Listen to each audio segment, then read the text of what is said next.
glorifiquemos al Señor por su triunfo, por su victoria. Y este canto expresaba muy bien cómo Dios ha demostrado su poder y su amor para con nosotros y nos ha dado la victoria también en Cristo. Gloria al Señor. Les invito a que leamos Génesis 1:1 para meditar en este momento la palabra de Dios. Génesis 1:1. Dice así la palabra del Señor. En el principio creó Dios los cielos y la tierra. Nuevamente lo leo. En el principio creó Dios los cielos y la tierra. Oremos. Señor, en esta hora pedimos que tu palabra, oh Dios, sea eficiente en nuestras vidas y que nosotros podamos ser transformados, que podamos entender tu palabra, oh Dios, en nuestras vidas. Háblanos, Padre. Escudriña nuestra mente, nuestro corazón y habla conforme a tu propósito, Dios. En esta hora ponemos esta palabra en tus manos, en el nombre de Jesucristo. Amén. ¿Ya está listo, hermano, para meditar en la palabra de Dios? Y esté ahí atento a lo que Dios nos quiere hablar. Bueno, desde que comenzamos a leer Génesis, desde el primer verso, nos presenta al personaje principal de la Biblia. ¿Y quién es ese personaje? Dios. El primer verso de la Biblia nos habla de Dios y el último verso, en Apocalipsis 22:21, también es Dios el que nos habla de Dios. Entonces, en el capítulo 1 de Génesis nos habla de ese Dios creador de todas las cosas y finalmente en Apocalipsis Dios haciendo una nueva creación. Entonces, ¿quién es ese personaje principal de la Biblia? Es Dios. Pero también aquí en Génesis 1, usted ya estuvimos meditando apenas, bueno, llevamos 2 días y no hemos terminado el capítulo 1, pero hemos podido ver que Dios se está revelando. Y aquí podemos ver dos tipos de revelación de Dios. Y lo que los teólogos han llamado la revelación general y la revelación especial. Y le explico un poquito estos dos tipos de revelación de Dios. Los teólogos han clasificado en dos revelaciones cómo Dios ha revelado al hombre.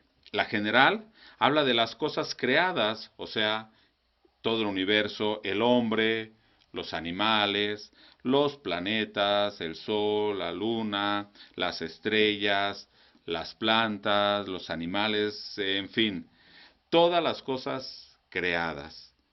Y aún la historia de todas estas cosas, el tiempo, la cronología, es lo que han llamado la revelación general de Dios. Porque en ella podemos ver a Dios, como lo leímos en el Salmo 19, Dios revelándose al hombre. Pero hay otro tipo de revelación, la revelación especial. Y esta revelación especial la tenemos ahora nosotros en las Escrituras, la Biblia. Los teólogos han llamado a esta revelación la revelación especial. En los tiempos bíblicos, cuando no estaba escrita la Biblia, ¿cómo era este tipo de revelación? Bueno, cuando Dios hablaba a los profetas, cuando hablaba a través de sueños, de visiones, a ellos, ¿sí? Cuando hablaba directamente Dios con alguna persona, pero en este momento ya la tenemos escrita esta revelación especial. Entonces, estos dos tipos de revelación yo puedo ver aquí en Génesis 1. ¿Por qué? Porque al leer cómo Dios creó las cosas, yo puedo ver en la creación la revelación general, pero a través de ver también escrito, Moisés escribió este libro, entonces también puedo ver esa revelación especial. Entonces, ¿de qué nos habla la Biblia? La Biblia es la historia de Dios. Dijimos que el personaje principal era Dios. Comienza con Dios y termina hablando de Dios. Es la historia de Dios y la historia de la salvación en Jesucristo. Para empezar, la Biblia no trata de demostrar la existencia de Dios. ¿Por qué? Porque ya lo da por hecho. Comienza el versículo 1, lo que leímos. En el principio creó Dios los cielos y la tierra. Entonces no trata de demostrar que Dios existe y aún así demuestra La Biblia demuestra la existencia de Dios, pero su propósito no es ese, sino que en realidad lo que nos quiere revelar lo que nos quiere revelar es cómo Dios llevó a cabo el plan que Él se había propuesto antes de crear las cosas. Dios se había propuesto en sí mismo un plan, un propósito, y la Biblia lo que nos va a mostrar es cómo Dios llevó a cabo ese plan. Y esto es evidente cuando leemos en Efesios 1:4, es claro cuando dice que Dios nos escogió en Cristo Jesús antes de la fundación del mundo. O sea, nosotros estamos leyendo aquí en el principio creó Dios los cielos y la tierra, pero ¿qué pasó antes? ¿Qué pasó antes de Génesis 1:1? Usted puede decir nada porque es en el principio, pero bueno, ahorita vemos eso con más detalle. Pero en realidad, Efesios 1:4 nos dice que antes de la fundación del mundo, Dios ya nos había escogido en Cristo Jesús. Entonces, quiere decir que antes Dios había planeado la creación, había planeado la salvación, había hecho un plan y tenía un propósito de salvarnos en Jesucristo. Entonces la Biblia nos habla cómo Dios va llevando ese plan que Él ya se había propuesto antes. Entonces, pero esta historia de salvación que Dios había determinado, la lleva a cabo en un espacio y en un tiempo. Ajá. ¿Cuál es ese espacio? La tierra. Este universo podríamos decirlo material. Dios está llevando a cabo ese plan. ¿Y en qué tiempo? En nuestro tiempo, en el Cronos, ¿sí? En el tiempo nuestro. Dios está llevando a cabo ese plan. Entonces, Dios está llevando a cabo este plan en este universo material. Sin embargo, no está ajeno el ámbito espiritual. Ese ámbito donde Dios habita no es ajeno a este espacio material. O mejor dicho, este mundo material depende de ese ámbito espiritual y depende de Dios mismo. Porque Hebreos 11:3 nos dice de esta manera: por la fe entendemos haber sido constituido el universo por la palabra de Dios. Comprendemos que el universo fue constituido por la palabra de Dios. De modo, y esto ponga atención, que lo que se ve fue hecho de lo que no se veía. Entonces, claramente en Hebreos 11 podemos ver que este mundo que vemos, este mundo material que vemos, tocamos, palpamos, sentimos, fue hecho de lo que no se veía. O sea, ¿de dónde? De ese mundo, de ese ámbito espiritual. Y esto es lo que la Biblia normalmente llama como cielo y tierra. No está hablando de este cielo físico, porque este cielo físico que nosotros vemos sigue siendo material. Cuando habla la Biblia de cielos, está hablando de ese cielo, de ese ámbito espiritual, donde Dios habita, y de ese ámbito que es eterno, y que estaba antes de este mundo material. En Hebreo nos dice que este mundo material que hoy vemos fue hecho de lo que no se veía. Entonces voy a ver este pasaje de Génesis 1, y de hecho no voy a avanzar más de Génesis 1:1. En el principio creó Dios los cielos y la tierra. Y voy a verlo únicamente en 2 puntos. Primero, Dios creador. Dios como el creador de todas las cosas. Y comienza, ¿cuál es la primera palabra? En el principio, la primera frase, en el principio. Nos habla de un principio. ¿De qué? De las cosas materiales. Las cosas que vemos y palpamos, como he dicho. Pero no está hablando del principio de Dios, ya que Él es eterno. Cuando comienza a decir, Dios ya estaba ahí.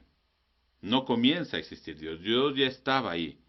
Y en este momento, a lo mejor alguno está escuchando ahí, y a lo mejor es ateo. Pero en este punto los científicos ateos, porque hay científicos que no son ateos, que creen en Dios, los científicos ateos entran en un conflicto y argumentan que si Dios creó el universo, dicen, entonces, ¿quién creó a Dios? Y para ellos es inconcebible pensar en un Dios eterno, en un Dios que trasciende el tiempo.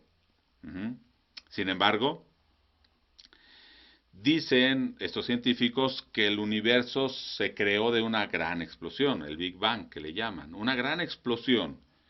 De repente surgió esta explosión, sin ningún motivo o razón. El universo, ¡pum!, comenzó a existir.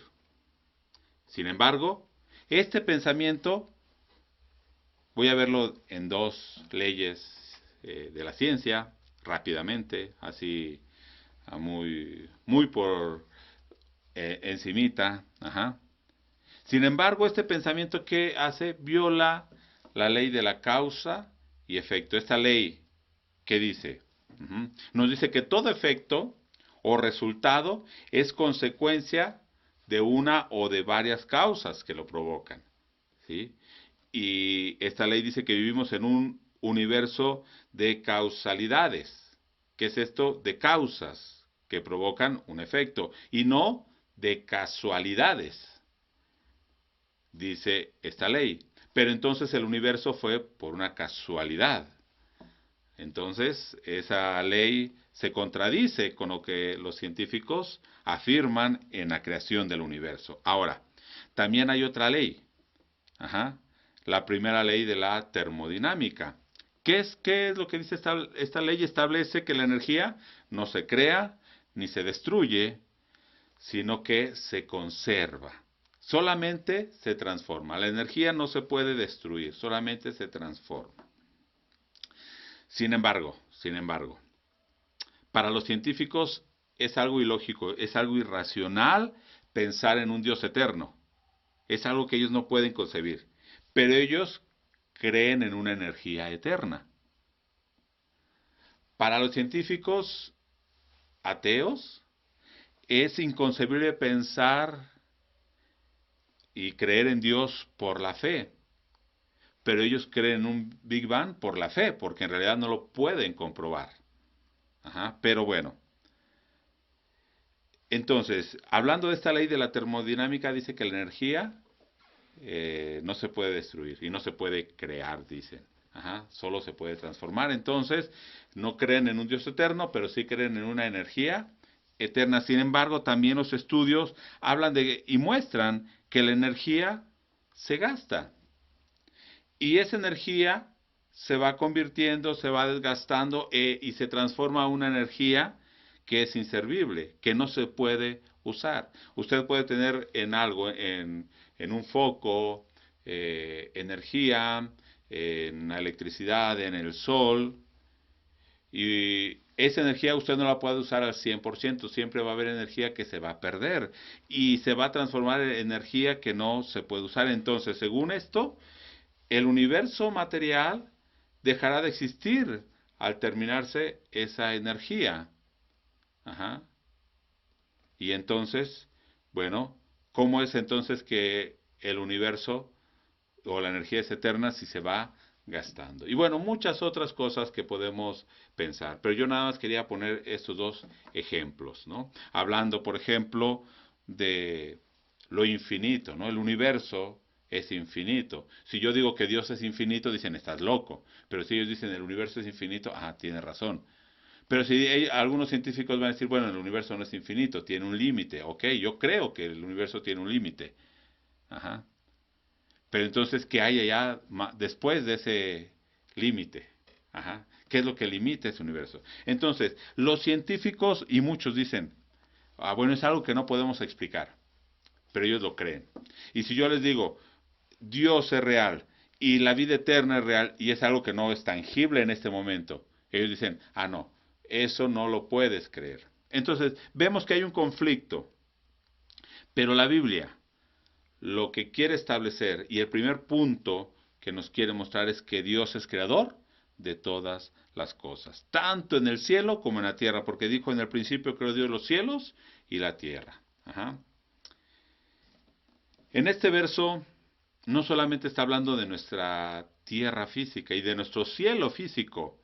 Comienza hablando de los cielos, si usted se da cuenta, habla en plural. En el principio creó Dios los cielos y la tierra. Ajá. Y aquí en este verso también está hablando de ese cielo espiritual, de ese ámbito espiritual donde está Dios. En ese ámbito donde están los ángeles, serafines, querubines, y en ese mismo ámbito donde Dios se mueve, eso también está aquí incluye en el principio creó Dios. Uh-huh.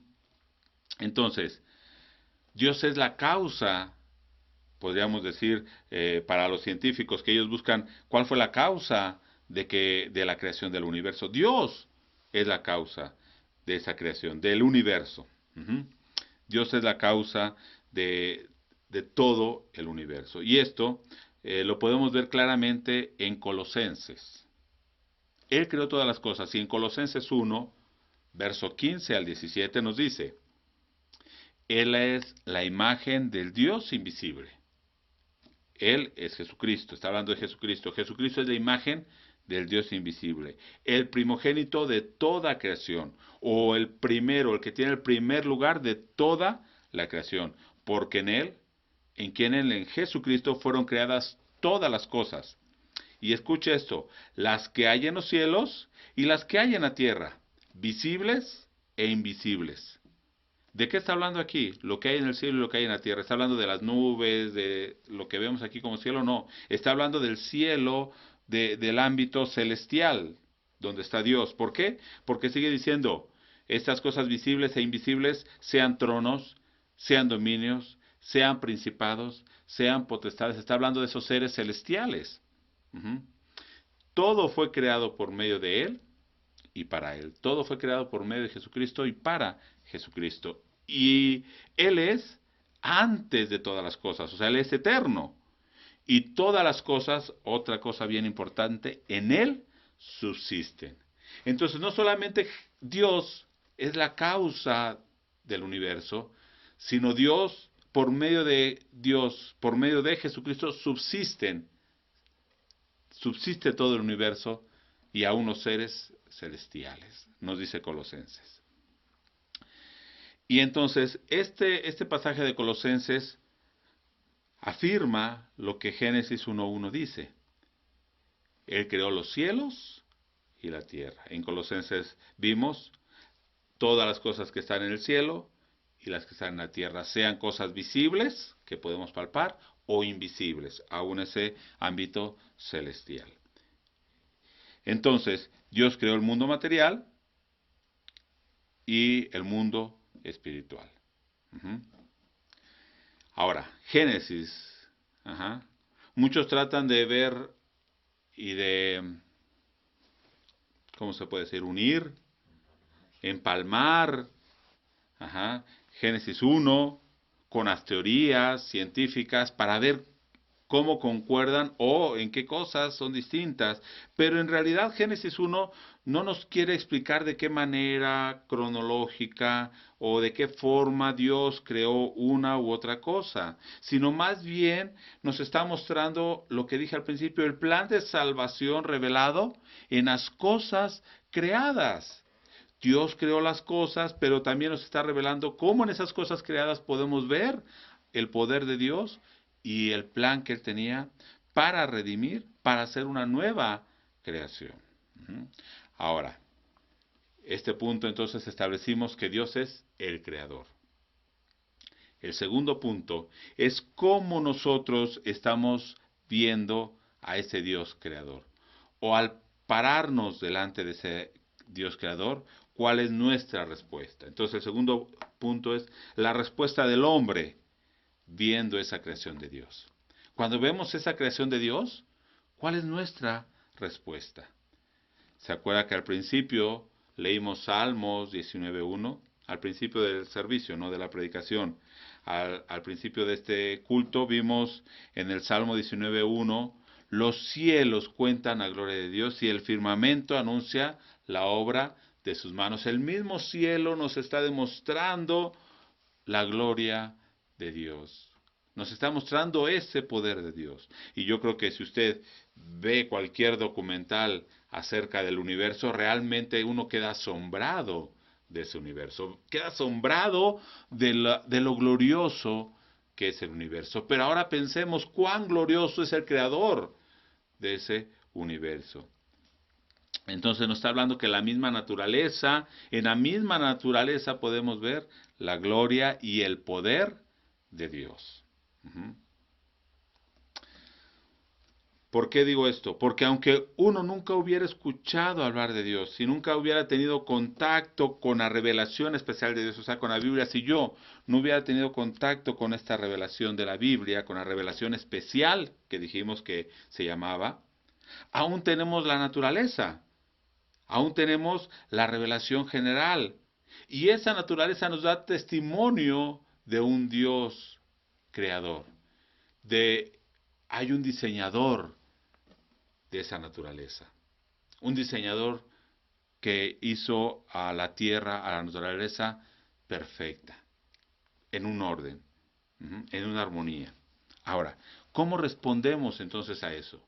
¿Cómo respondemos cuando vemos a ese Dios creador, cuando vemos el cielo, la tierra? ¿Se acuerda de ese canto?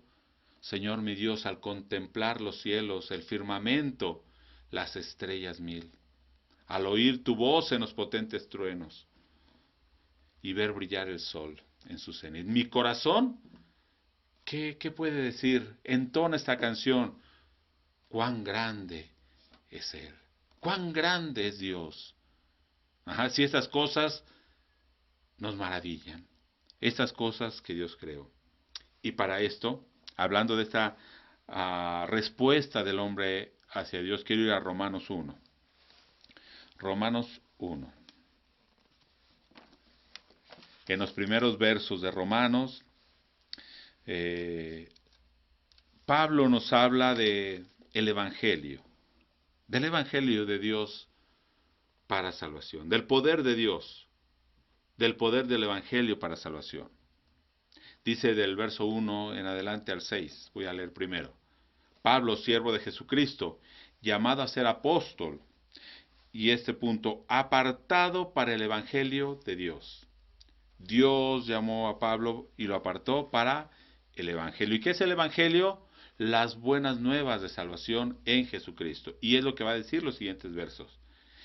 Este Evangelio, dice el verso 2, Él había prometido antes por sus profetas en las Santas Escrituras, en esta revelación especial. Dios había prometido este Evangelio. ¿Este Evangelio en qué consiste? Dice el verso 3, acerca de su Hijo, nuestro Señor Jesucristo, que era del linaje de David, según la carne, o sea, que vino en carne siendo descendiente de David, pero que fue declarado Hijo de Dios con poder. ¿Cómo fue declarado? ¿Cómo fue declarado Hijo de Dios? Según el Espíritu de Santidad, por la resurrección de entre los muertos. Esto es el Evangelio, Jesús encarnando, declarado Hijo de Dios por el Espíritu, por medio de la resurrección de entre los muertos. Y dice el verso 5, por quien recibimos la gracia y el apostolado. Recibimos esa gracia de Dios y ese llamado de Dios. ¿Para qué, hermano? ¿Para qué? Para la obediencia a la fe en todas las naciones por amor de su nombre, entre los cuales estáis también, o entre los cuales están también usted. Usted, hermano, que está ahí.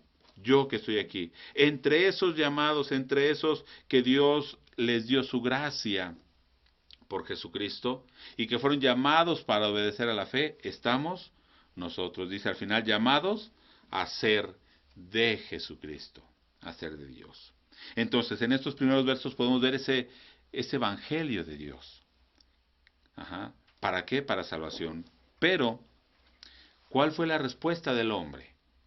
En este caso dice que aquí dice que estos profetas de las Santas Escrituras del Antiguo Testamento profetizaron de este Evangelio. O sea, lo que dijimos, la revelación especial. Pero en el verso 18 nos va a hablar de esa revelación general. Verso 18 de ese capítulo. Porque la ira de Dios se revela desde los cielos contra toda impiedad e injusticia de los hombres que detienen con injusticia la verdad.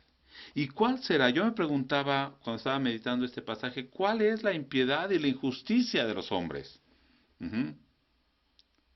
Y vamos a ver lo que dice más adelante. Uh-huh. Porque lo que de Dios se conoce, les es manifiesto. Fíjese, lo que de Dios se conoce, les es manifiesto, pues Dios se lo manifestó. ¿De qué manera? Verso 20, porque las cosas invisibles de Él, hay cosas que no podemos ver de Él, que es su eterno poder y deidad, ajá, que es su poder y esa naturaleza divina que tiene. Eso no lo podemos ver, pero sin embargo dice, se hacen claramente visibles desde la creación del mundo, siendo entendidas por medio de las cosas hechas, de modo que no tienen excusa. Aún aquellas personas, ajá, que dicen, ¿dónde está Dios? Pues lo podemos ver en la creación. Entonces el verso 18 que decía, ¿cuál es esa impiedad e injusticia de los hombres? Esto precisamente, que viendo la obra de Dios, no reconocen a Dios. Y va a seguir hablando de esto. Fíjese, en el verso 20, pues habiendo conocido a Dios, ¿de qué manera conocieron a Dios? Por medio de las cosas creadas, decía. No le glorificaron como a Dios, ni le dieron gracias, sino que hicieron, se envanecieron en sus razonamientos. ¿Qué hace el hombre? Se envanece en sus razonamientos, trata de llegar a conclusiones, ajá, materialistas, diciendo que Dios no existe y que esto material es todo. Se envanecen en sus razonamientos y su necio corazón es entenebrecido. Esos razonamientos necios es entenebrecido, profesando ser muy inteligentes, muy sabios, se hacen necios, dice. Y cambian la gloria de Dios, incorruptible, en semejanza de imágenes, de hombres corruptibles, de aves, de cuadrúpedos y de reptiles, de idolatría. Cambian esa gloria, esa majestad de Dios por cosas materiales. Cambian esa gloria de Dios por conocimiento filosófico. Cambian esa gloria de Dios por mi propio deseo y por lo que yo soy. Dice el verso 24, por lo cual también Dios, esto es algo terrible, hermano, Dios los entregó a la inmundicia. Ajá, y eso es lo que decía el verso 18, esa impiedad e injusticia de los hombres es esto. Se hacen necios, cambian la gloria de Dios. Dios los entrega a la inmundicia en las concupiscencias de sus corazones, en los deseos de sus corazones, de modo que deshonraron entre sí sus propios cuerpos, ya que cambiaron la verdad. Y esos últimos versos voy terminando. Ya que cambiaron la verdad de Dios por la mentira, honrando y dando culto a las criaturas antes que al Creador, el cual es bendito por los siglos. Amén. ¿Cuál es nuestra respuesta, hermano, hacia esa creación de Dios? ¿No estaremos respondiendo como estos hombres que son impíos e injustos que nos dice aquí? Estos hombres necios que se envanecen en sus razonamientos y que quieren cambiar la gloria de Dios por cosas corruptibles, que dan culto a las criaturas antes que al Creador. Dan culto a sí mismo antes que al Creador. ¿Cuál es nuestra respuesta al ver la creación, al ver la obra de Dios?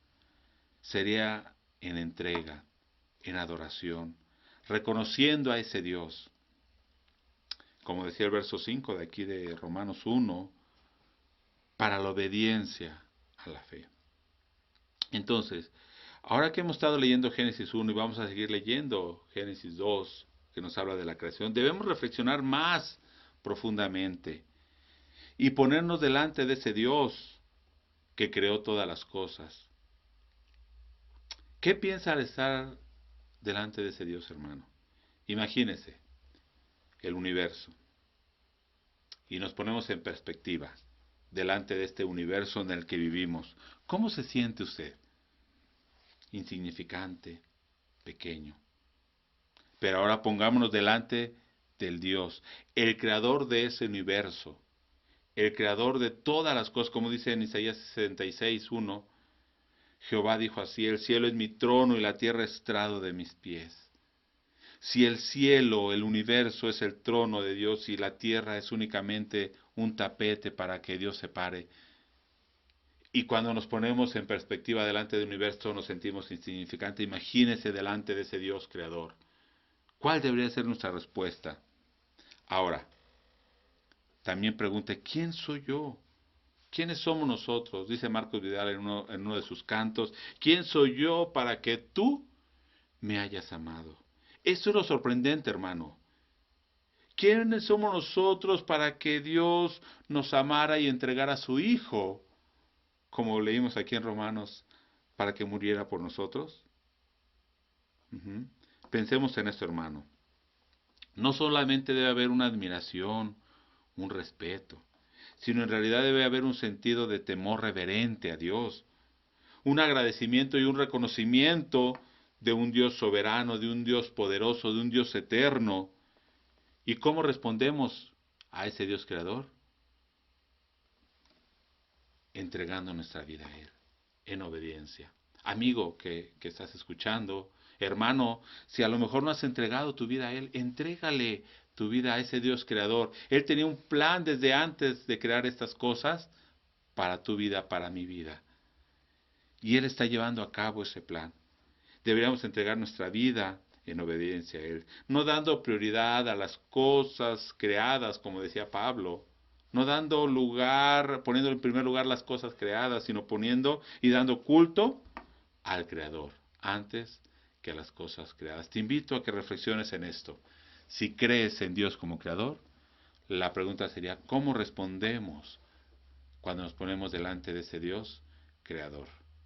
Y debe ser en entrega y en adoración. Oremos a Dios. Padre, tú eres nuestro Creador, tú eres el dueño de todas las cosas. Estamos agradecidos contigo por permitirnos entrar en ese plan tuyo, por permitirnos entrar en tu propósito, Dios. Te agradecemos y estamos sin palabras al ver tu creación, al ver lo que has hecho en nosotros, al ver la obra de Jesucristo, y lo único que podemos hacer es entregarte nuestra vida. Hermano, entrégale tu vida a Dios. Amigo que estás escuchando, entrégale tu vida a ese Dios creador. Él es el único que puede llevarte en ese propósito eterno en Él. Padre, gracias. Cumple ese propósito en nuestras vidas. Nosotros fuimos escogidos antes de la fundación del mundo y ahora estamos en tu propósito. Entregamos nuestra vida en obediencia, en adoración a ti. En el nombre de Jesucristo. Amén.